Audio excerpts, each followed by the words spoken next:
Michael Fossey, all the way from the Bay Area. Can you really help me build your sales dream team, man? Is that true? But before you answer that, welcome to the Sales Podcast, man. How the heck are you?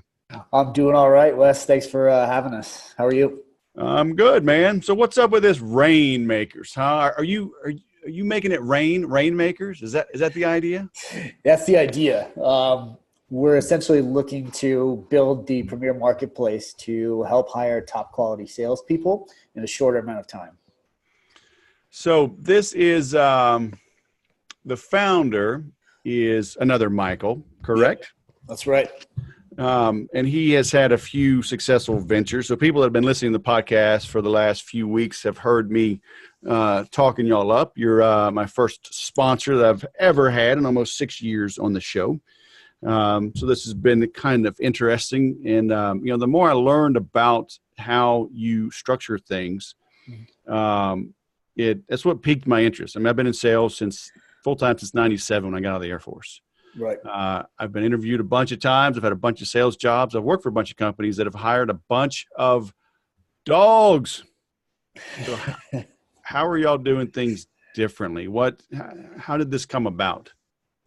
Yeah, I mean, looking for the origin story, if you look at, just the past 10 to 15 years in recruiting, it's really been about the engineers. And we wanted to make recruiting has been about the engineers? Yeah. Okay. So at least with the platforms itself is what I mean. There's a lot of new tools that are coming out that have been really dedicated towards hiring top engineering and product talent. And there hasn't been any new tools outside of an agency or licensed LinkedIn recruiter that helps companies hire top quality sales talent. So we wanted to make something that was, one, dedicated to salespeople, and two, that was really helpful to companies in helping them identify what top talent looks like these days, especially in terms of tech sales. So we decided to create this marketplace model where the candidates are vetted for both quality and the intent factor. The companies are also vetted, making sure quality and what? In the intent factor. So when you look, factor. What is that? So let's talk about, the challenges we're trying to solve on the business to business end here. There are three main pain points in recruiting, right? And one is the quality of candidate. The second is just the overall cost of hire, impact of the cost. And then the third is the time to hire. And the time to hire is actually two parts. It's one is how much time are you spend sorting through resumes, looking for that right candidate. The other one is how long does it take you to fill a role? And if you look at sales roles specifically, for an average rep who's carrying a quota of, say, annual 750K ARR, having them not in seat costs you about 2,100, something like that per day, give or take. So every day that you don't have a rep in seat, it's actually costing you money and lost revenue. So when we go back to this intent factor, we actually want to put you in front of candidates that are actually looking to make a move and are ready to talk. But the problem in recruiting in the past is that usually those candidates aren't the best unless you kind of find them on, say, LinkedIn, catch them at a time where they're actually open. So we kind of take care of that top part for you, keep them nurtured through our community. And when they are ready to actually look for new jobs, we put them live on our platform. So you're kind of grilling them a little bit. I mean, how many that come into your ecosystem are not serious? How many don't have the intent? Is it 50-50? Is it most of them are serious or most of them are not serious? Yeah, I mean, giving you an exact number it fluctuates. It's a lot, right? I think one of the benefits that we have here is that they do talk to a person on their end as a candidate, right? They call it the talent concierge, and they work with them, one, to ensure that they have a good experience on the platform, but also to work with them to make sure that when they do go live, that they are actually looking. So we usually put the candidates out there when they're actually telling their talent, okay, yeah, this is the next 2 weeks. This is a good time for me to actually go live, put myself out in front of companies and start exploring opportunities. And they have actually a set of rules of engagement, right? Where if they don't respond to companies, if they're not actively, participating in interviews, we take them off the platform. So it is kind of a two-way street for us to work with the candidates and the clients. And the same rules apply to any companies that are working with us looking to hire us. They do need to be responsive if the candidate responds back to their request. So it's kind of like an Upwork or something, right? Because it's funny. I put myself on Upwork because I saw somebody that I actually hired for a whole lot more than their initially what I thought it was. But it created the appointment and the dialogue and the interest. And I realized his model. I was like, man, this is legit. I was like, I wonder if I could emulate that. So I put myself on there, but I'm not on it all the time. So I'll get like yelled at by Upwork. Hey, keep your profile updated. Respond to inquiries. Like, oh yeah, I probably should do that. But that's what you're doing, right? Make sure people are legit and staying on top of things. Right. And I think the other thing that really helps with that is we operate in a batch system. So we only put out a select set of candidates and they're only live for 2 weeks. So versus sites like Upwork or AngelList, you're live there constantly, but they do kind of reach out to make sure that you are constantly looking. We're only going to put you live for 2 weeks. And, whether or not you get a job, you have the opportunity to participate in additional batches, but that really helps with making sure that people are actively looking, right? They're only going to be out there for a period of 2 weeks. Companies have that set of time to come in and look. If at the end, they end up not finding something and want to go live again, they have that conversation with their talent concierge and we can put them live again.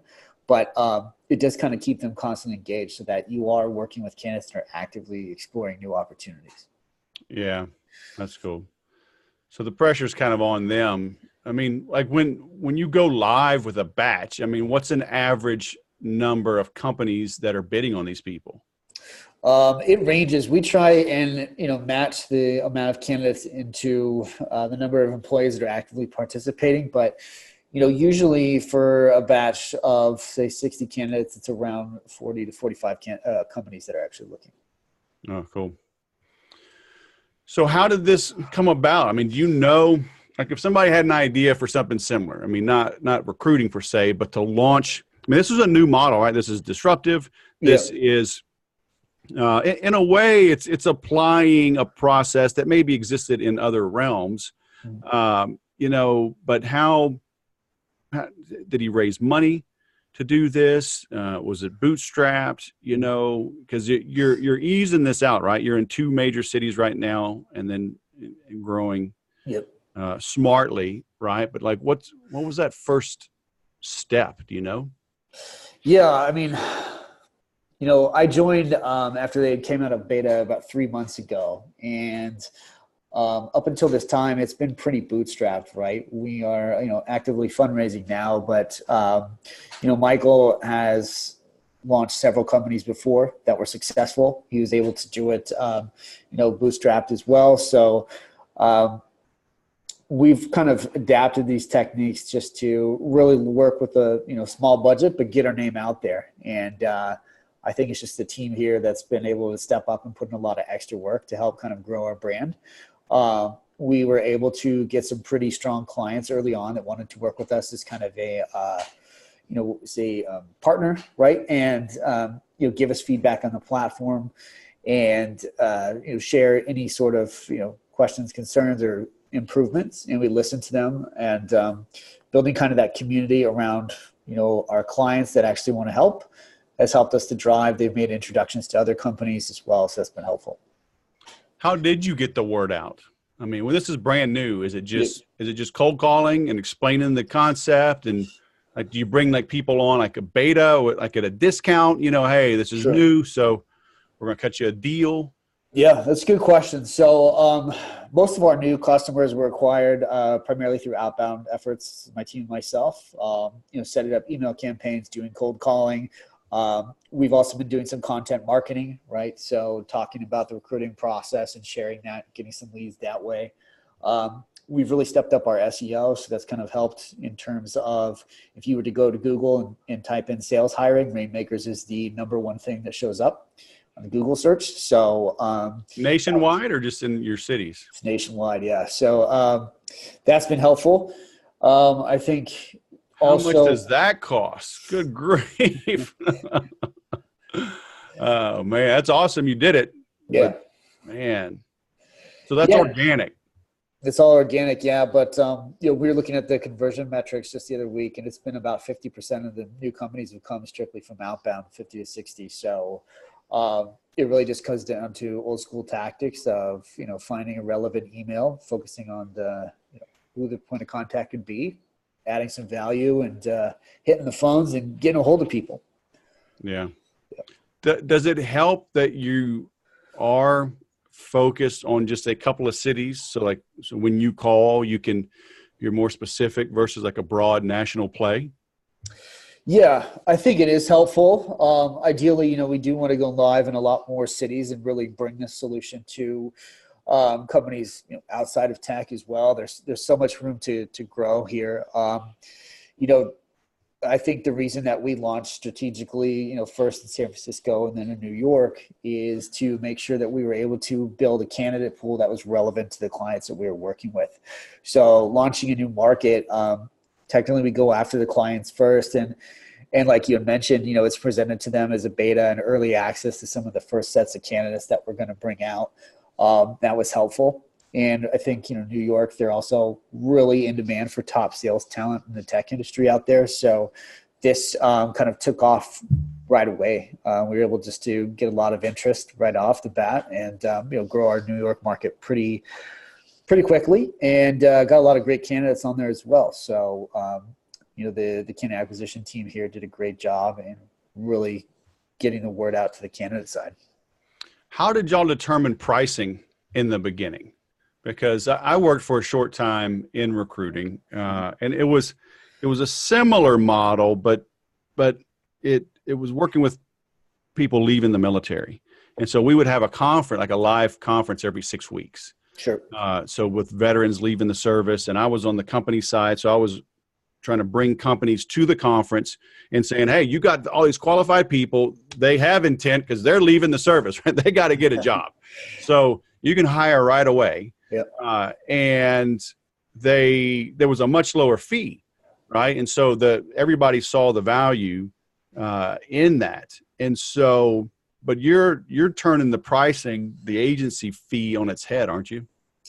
Yeah, essentially. I mean, if you look at most of the agencies out here, we're kind of in range with the price. We're on the lower end, but there's still companies that view it as similar to an agency pricing here. But where we justify the value in the fee is the fact that we could just scale much more largely than any agency could, right? If you work with several agency partners, you have a recruiter, they send over the resumes, maybe you get 4 or 5 a week. With Rainmakers, you're getting access to 60 plus candidates that are top quality. They've gone through the vetting process and they're ready to chat, right? So being able to kind of continue to build that out and acquire more candidates because it's a software platform and we're not an agency, I think that justifies the value in the price. Yeah, well, I mean, even being on the low end saves a lot of money. Yep. But you're doing this quicker, huh? Do you have any kind of stats on that? Like, are companies hiring, in 3 weeks versus 3 months, or? Yeah, so I think the industry average for hiring a sales rep in San Francisco right now is around 42 days. On Rainmakers, the average time to hire is about 22 to 23 days. So you're kind of cutting that industry average in half. And if you looked at, amount that it's saving you in quota and all that, it's a lot of money saved. Being able to hire a good rep really quickly. Yeah, because what did you say before? If they have a 750K quota, it's over $2,000 per day, and basically lost revenue. About that, yep. So if you're saving them 20 days, what's that? $400,000? Is that right? No, $40,000. $40,000. Yeah. $40,000. Yeah. So that's still a chunk of change. Yeah, I mean, it's helpful, right? So there's any argument that goes against the placement fee right there, right? People push back, challenge them a bit. If you're able to hire a rep in half the time and it's going to save you this much in quota, is our fee worth it? Usually the answer is yes. Right. Or I got to assume you've got some repeat customers. I mean, they're coming back even in the short time. Yeah, we've had several clients now that have made multiple hires with us just in our first year off beta. Right. Yeah, and these are high. I mean, San Francisco, I mean, a damn dog groomer is probably making six figures. So, I mean, That's probably right. it's a high dollar. Yeah. I mean, it's a high dollar place. So, I mean, if Yep. it's working there, if you can work it in San Francisco, New York, it's going to scale to Chicago and Houston and Des Moines. Right. Yep. That's the theory. Yeah. Cool. So how many, like, how are you weeding out sales candidates? Are they cheesy, right? Are they slimy? I mean, I know salespeople get a bad rap, right? Yeah. But you know what?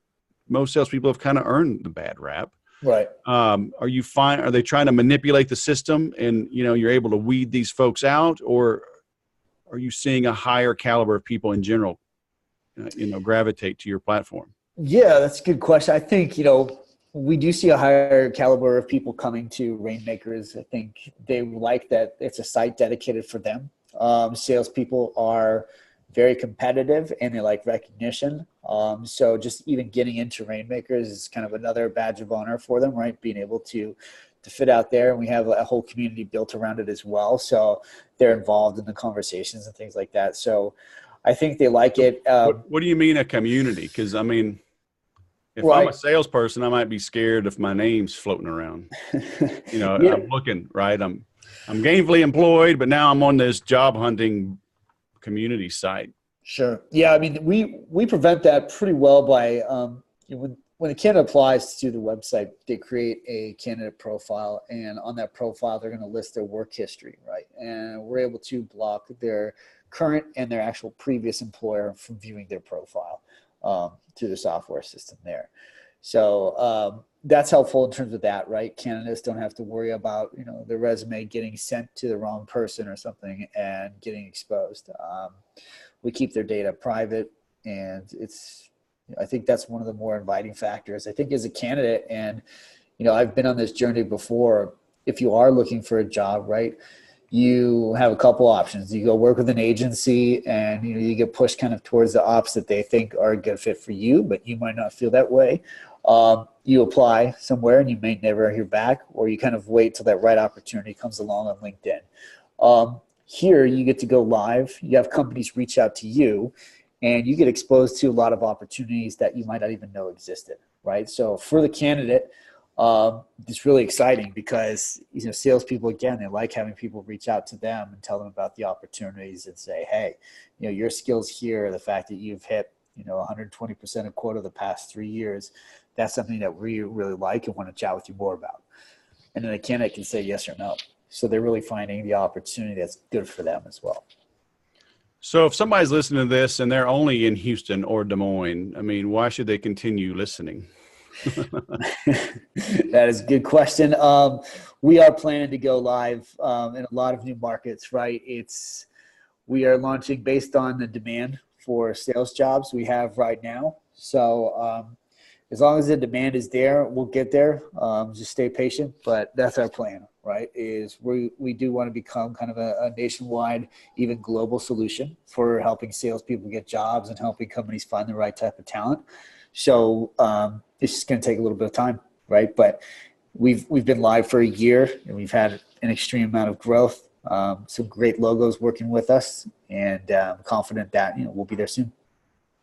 Are companies hesitant to admit they're working with you, just to kind of keep it a company secret, so their competitors don't know where to find good talent, or are they happy to talk about it? No, I think for the most part, actually, most of our clients have been willing to refer us to some of their others, right? I get a lot of companies coming to apply, saying that they had heard from a friend of theirs who was a head of talent that had been working with us. I think in the at least Silicon Valley and tech culture overall, it's always better just to share and build that community and talk about different tools at work versus being secretive and competing against one another. You never know when you're going to come across someone again. So I think a lot of people are really just offering different solutions in different recruiter communities, and this has been coming up a lot. So people speak highly of us and they want to share it. So it's quite the opposite. Yeah. Yep. If I were them, I wouldn't talk about you, but hey. That's me. I don't want my Everybody's competitors different. knowing my source of good people. Yeah. But I guess it depends on how many you hire. Yep. I guess once you're full, huh? Yeah. That's another thing, right? So they might not even have any open roles. So who knows? Yeah. So I got to imagine and hope that you're using your own platform to hire your own people, huh? Yeah. We actually just hired a rep from our platform just the other week. So he's coming into his 4th week now. Very happy with him. And are most candidates typically already employed and they're making a switch? Yeah, for the most part, yeah. I mean, there's obviously a situational where they've gotten laid off due to a company losing their funding or something like that. But for the most part, candidates are actively employed when they're on our platform. What's like a red flag you look for in a candidate? Small stints at different companies. 6 months here, 5 months there. A lot of different kind of changes in role titles and things like that. No upward mobility, right? Somebody's just kind of been in the same job title for several years, just hasn't moved up. Things like that, I think, would probably be what we look for on the candidate side. Do you not want like a career salesperson? Because I mean, some people are like, you know what? I don't want management. I like carrying a quota. Mm-hmm. I like selling. Leave me the hell alone. Just let me sell. Stop forcing me into management. So is that okay? Or is that? Oh, that's great. I mean, we welcome that. I think what I meant by that was, maybe somebody who just hasn't moved up market or moved into larger territory, hasn't upped their quota or their deal size, right, in a lot of years. They're just kind of selling the same Right. quota, same type of deal. So, we really want people who are career salespeople right now. So individual contributors is our strong suit. People who can, continue to stay in the IC role. But that's what we want on the platform. What about, like, is there a difference that you've seen between inside salespeople versus outside? And not necessarily an inside sales rep, but like somebody that's, well, like you, right? You don't travel. Right, you're in the office making the calls versus like a territory person. Sure. And is there a difference like between an intangible? So you're selling a service or even software as a service versus like selling, hardware, physical things to a company. Are all those salespeople built the same, or are you looking for different traits? Yeah, I mean that's probably a better question for more of the candidate acquisition team, but I can give you some high level there, like what we're looking for. Right, is I think with the field reps, it's kind of how did they get there, where are they located, what is their average deal size, right? So when a candidate comes to Rainmakers, they fill this profile out, what to mention, but that profile is going to include what was their quota, what's their ACV, who are they selling into, what types. What are you calling that? What was the acronym? ACV. Yeah. Acquired customer value. So okay. Average deal size. Yeah. So average deal size. Yeah. Yeah. So, you get all that insight, right? So you kind of, as the client, you get to pick and choose who could be a good fit. So field rep or inside sales rep, I mean, all that data is going to be there, and you can just skip on to the next candidate if you don't think it's going to be a fit for the role you're hiring for. Right. Yeah, but I mean, is it okay to make a change? Is it too risky? Do you want to see somebody like if I've sold software as a service, just stick with that person? And how much is experience a predictor versus their attitude, their demeanor? Their are they coachable? Can you pick up on things like that? Yeah, I mean, it's a little bit tougher, but just from a profile alone, right? This stuff you kind of have to pick up in the interview, but. Yeah, I think the coachability factor is always something to be desired. I think for the most part, what we look at too is maybe people coming from a different background. It's not, say SaaS or tech sales. Are they consultative? Do they have a sales process that they work with, right? I think most of our clients that are working with right now are really looking for people who can build and stick to a repeatable sales process that works, and they know how to have a consultative call. Right? Can they run a good discovery call? I think most sales reps with that kind of background or that skill set whether they've sold, SaaS or professional services or hardware or, pharmaceuticals, right? If they can actually dig deep, find pain points, it's relevant, right? And they can transition well into a tech and a SaaS role. Yeah. I agree.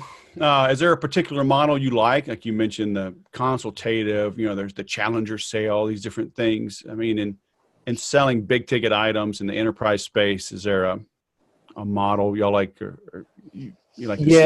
Yeah. I think most of the companies out here really like to see people who've come from a Sandler background, right? The Sandler high-tech selling solutions, for the fact the creating upfront contracts and, getting to those third level pain points and really knowing how to control a conversation. I think people, especially our clients, are really looking for someone with that type of background. Right. And I follow a lot of the Sandler model. I just humanize it more. So, come to the sales whisperer, baby. All right. Can you send them my way, please? Happy to. I'll make them more well-rounded, not just be a jerk. All right. But yeah, Sandler, he was the best. I mean, that dude, it was a bummer because he died like over 20 years ago. But yep, that dude revolutionized things. That's right. So any hints on the next city? Very cold winters. Gotcha. Yeah, it gets really cold in Murrieta, California. So y'all are coming here, huh? That's amazing. Sure does. Yep. That's our next market, Murrieta. People are surprised. We get a lot of freezing days, man. It's I got to wear socks with my flip-flops. It's crazy, dude. Yeah, I mean, 60 degrees is pretty much freezing for us Californians. So. Oh yeah. Well, man, I will be up for my son's graduation. So it's over Memorial Day. Like, what the heck? But it extends beyond that. So I will swing by the office the 28th or the 29th, man. So if you call in sick those days, I'm going to know you're avoiding me, and it's going to hurt my feelings. What are those dates again? The 28th? I'll mark it down now. Yeah, 28th, 29th. We got to see the whole graduation schedule. It's kind of a packed schedule. Well, yeah, it'd be great. I'll be right downtown, so it'll be easy to swing by. All right. Cool. So any parting words of wisdom for our listeners? Whether you're looking to hire top quality talent or looking to, explore new opportunities, come check us out. We're growing fast and we've created an excellent platform. So welcome everybody to come take a look. Well, the other thing too, we didn't mention, even if you're listening and you're in a city that they're not in, go to the website, right? And I'll link to it in the show notes, but go to the website and fill out the contact us and say, hey, this is the city I'm in, right? Because obviously if you get, 5 a day or, 1,000 in a month from a certain city, you're probably going to go, oh, hell, maybe we should make that our next city, right? I mean, there's nothing holding you back from the cities that you pick, right? I mean, it's just other than what's scalable, where really is the demand, and that's where you're going to go. Exactly. Okay. Yeah, that's great. Appreciate it. All right. Very cool. Well, short and sweet, Michael Fossey, all the way from San Francisco. Thanks for coming on the show, man. It's been great. Appreciate you having me. Thanks a lot. Hey, man, go sell something. All right. Yeah, I have to. Yeah. I'll talk to you later.